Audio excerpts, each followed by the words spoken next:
All right, we're here at the Bitcoin Investor Conference in New York City. Cathie, we didn't plan to talk to you. You just got off stage. Thank you for joining Outfinance. We always appreciate your time. Oh, my pleasure. Thank you for having me. Of course, so I enjoyed what you were saying on stage, but before we even get into some of that, you were early on Bitcoin. What's next?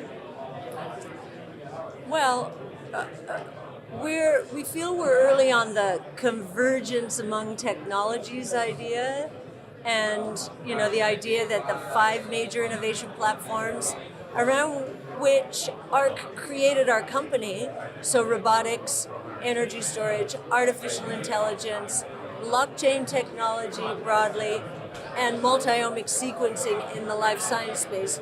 Those 5 platforms involve 15 technologies, and they are converging and creating really explosive growth opportunities powered by AI.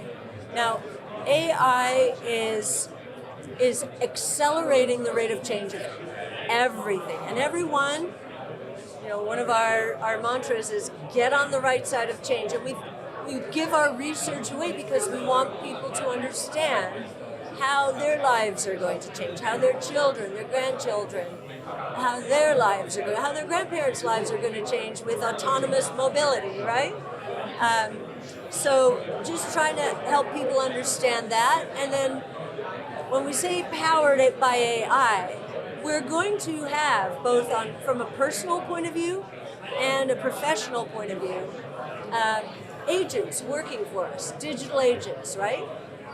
This is AI at work. And as we do, they need the wherewithal to facilitate transactions, and some of them are going to be microtransactions. Guess what's going to be involved? Crypto assets of all shapes and forms. So we think Bitcoin has a very special place in the crypto asset world, and is going to be where most of the value in the crypto asset ecosystem is going to be derived.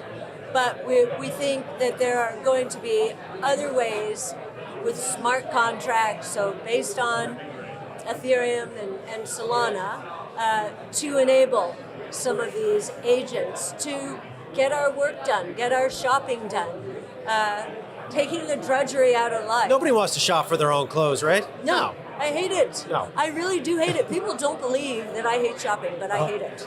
I'm listening to hear you talk about how agents might power currencies and various other assets. Do you just ignore the moves in Bitcoin? I mean, we're seeing Bitcoin 27% off the highs. Does it matter to you? We keep our eye on the prize. We have a 5-year investment time horizon. And if you look at the 3-year rolling average of Bitcoin's price movements, Bitcoin's appreciation, it has always been up on a year-to-year basis. So you take 3 years, average them, and then you're into the next year, you average the last 3. That has been going up every year. It has not gone down once. So, and if you look at some of the more traditional financial indicators, Sharpe ratios, Sortino. Taking me back to my CFA books. There you go. With the Sharpe ratios. You'll see what a fabulous asset it has been over time. And really, most people are still, maybe not at this conference, but most people in the traditional financial world are extremely underweight in not only this technology and asset space, but also underweight our other technologies. Why? Because we live in a world, especially since the tech and telecom bust in 2000, and even more so 2008, 2009, where people are scared to invest.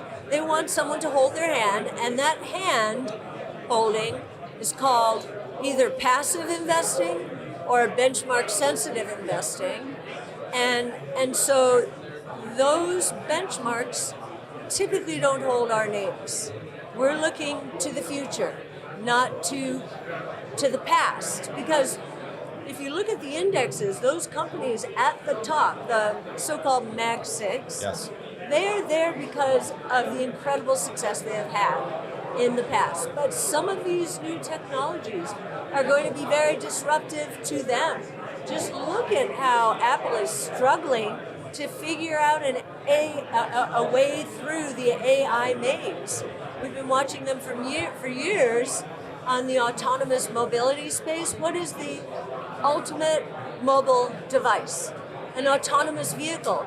That should have been Apple's. This week, the financial sphere is abuzz with a significant move by Ark Invest, spearheaded by Cathie Wood.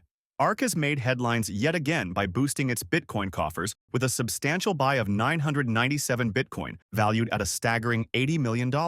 This acquisition, conducted via Coinbase, comes at a time when institutional investors are recalibrating their portfolios to align with the market's ebb and flow.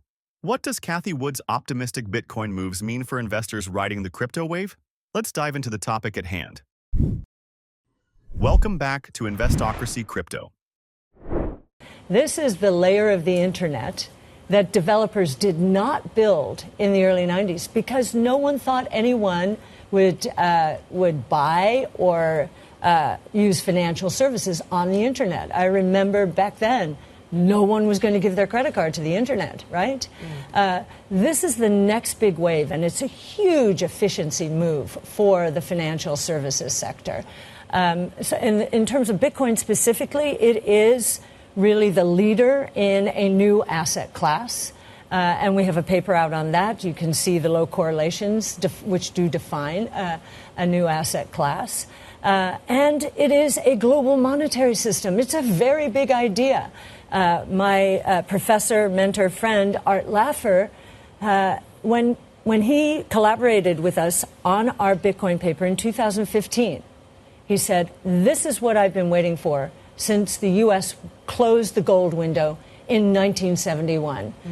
So he has been energized by this new movement towards a rules-based global monetary system. Do you think Trump's going to be on board with that? The president has indicated he's quite a big fan of the US dollar, and it sounds like what you're suggesting is a replacement for the US dollar. No, we actually think that that these two will coexist, and if anything, what we're seeing with the stablecoin movement, which is how people, is the on-ramp into decentralized financial services.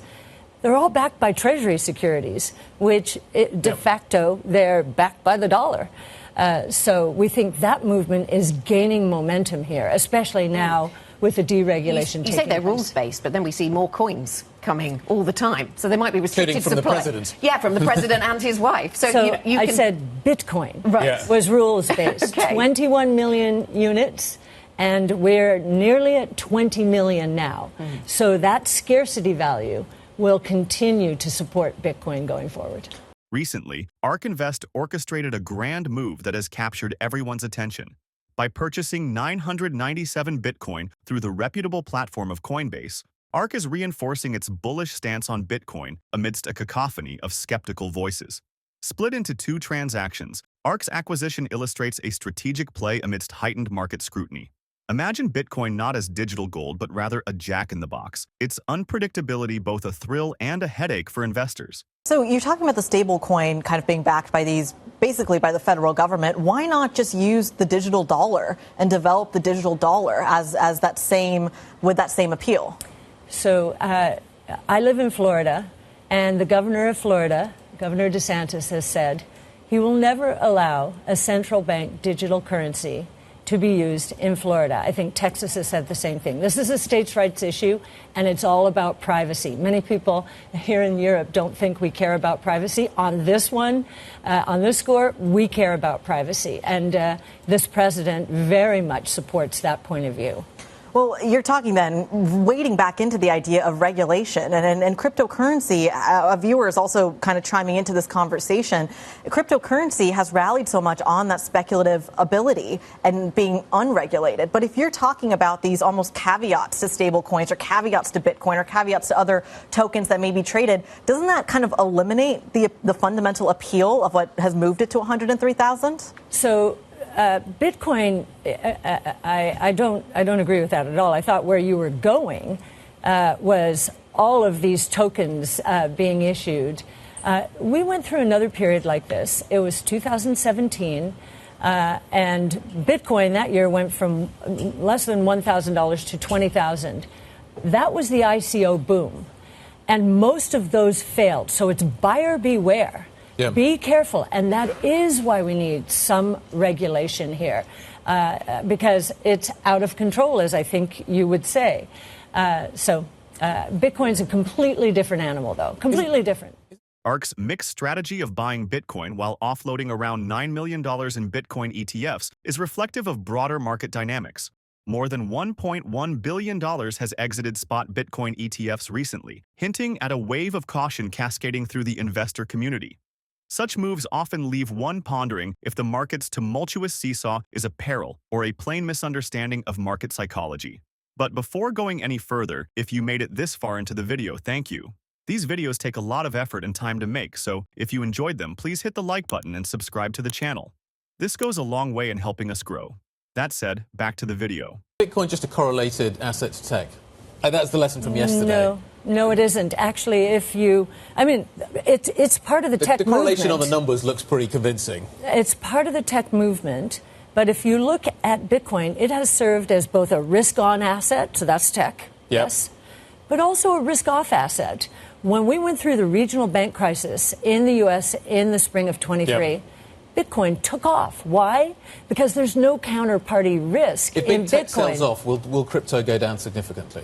The correlations are there is a correlation, but it is not as high as, small cap equities to large cap equities. The more institutions get involved, the more correlations will go up. But right now, if you look at the statistics, the correlations in terms of returns and risk among these assets, very different. As we thread the narrative together, this tale of Bitcoin's recent market dynamics, led by Ark Invest's strategic maneuvers, underscores a fascinating blend of opportunity and risk. Ark's confidence in backing Bitcoin, despite the stormy market seas, invites investors to gaze through the volatility and see potential long-term growth. But what do you think? Share your thoughts. And finally, if you would like to know more about cryptocurrencies or specifically Bitcoin, go ahead and click on the next video on your screen. See you there.